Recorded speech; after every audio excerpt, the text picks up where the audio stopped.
it with one that breathed lazy coils of steam. He lowered his face to the warmth and inhaled. Moisture coated his dry nose and throat. In pleasure, he sighed.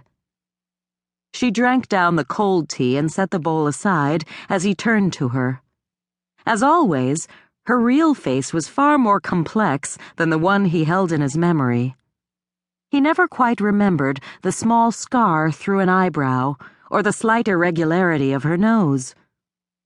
It made him wonder how well he remembered Edne, who he had not seen since the spring. The stars were shimmering into existence in the deepening sky. Constellations he'd known all his life and yet had recently wondered if he'd ever see again. The stallion, the mare, the oxen and the yoke that bound them, the ghost dog, the eagle. It was strange seeing them framed in mountains on all sides.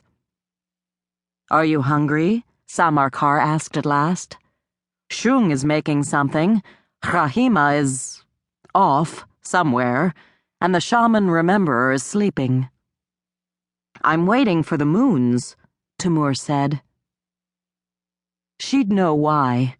One moon would rise for every son or grandson of the great Khagan still living. Temur was checking on his family. A faint glow limned the ragged outline of the mountains to the east. When Temur glanced west, the stark light made the forested lower slopes there look like the rough undulations of the scholar stones they carved in Sung. Glaciers and smears of early snow glistened at their peaks, broken by the black, knife lines of ridges. His heart squeezed hard and fast, as if a woman caught his eye and smiled. He looked away as long as he could, though Samarkar reached down and threaded her fingers between his. When he drank the last tea from the bowl he still held in his right hand, it was barely warm. He set it on the rock beside him and turned to the rising moons.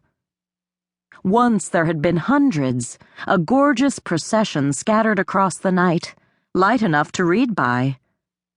Now, a scant double handful drifted one by one into sight.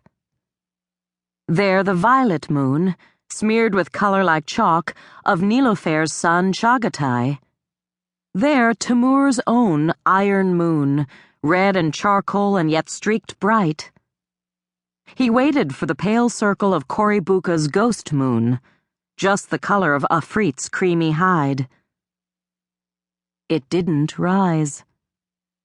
Only Samarkar's breathing told him she was in pain. He had clenched his hand through hers and must be squeezing the blood from her fingers. When he forced his to open, his own knuckles ached. He stroked her palm in apology. Briefly, she encircled his wrist. "Who?" she asked. He shook his head but said, "Koribuka is dead, if the sky can be trusted." "What can be trusted if the sky can't?" He tipped his head in acquiescence. "Who killed him?" "Another rival?"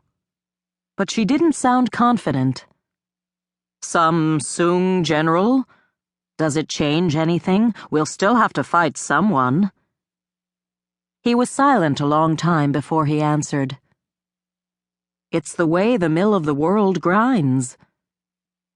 She, too, left the quiet, fallow between them for a while before she asked, "Have you dreamed this?"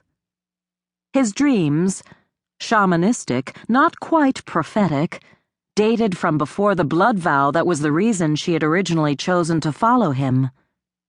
It had been her wizard's scientific bent that had brought her along in order to study the progress of his oath.